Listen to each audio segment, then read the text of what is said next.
¿Qué tal, amigos? ¿Cómo están? El placer de saludarlos a través de las pantallas de Red Guaraní. Arrancamos otra edición de RG en vivo y traerles así toda la información a esta hora de la tarde. 28 grados actualmente la temperatura en la capital de la República. Y vamos a arrancar directamente con esta cuestión, con este tema, lo que anunciamos en titulares. Fíjense lo que sucedía hace unos días. Una mujer, Sofía Ramos, que fue atropellada por su vecino en la zona de Tablada. Fue internada, quedó con algunas fracturas, algunos millones por lo menos en gastos médicos. Supuestamente el hombre que conducía el vehículo se encontraba en estado etílico.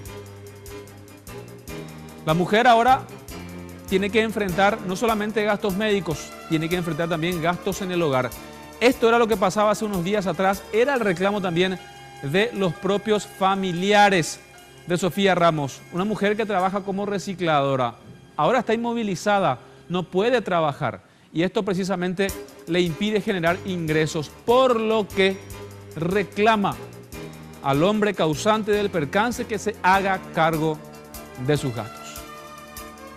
Sofía Ramos quedó con 7 costillas rotas y líquido en los pulmones, por lo que está inmovilizada. Es recicladora y no puede trabajar. Dice que recibió poca ayuda del autor del percance y necesita medicamentos para sus dolencias y alimentos para sus hijos.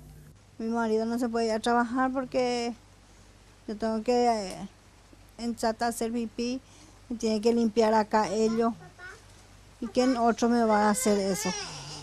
Y yo necesito la ayuda de ellos y estoy esperando todavía la ayuda. Fuera de cámaras, la esposa del denunciado, que a su vez es prima de la víctima, aseguró que la ayudan en todo cuando necesitan. Doña Sofía lo desmiente. No viene a mirarme.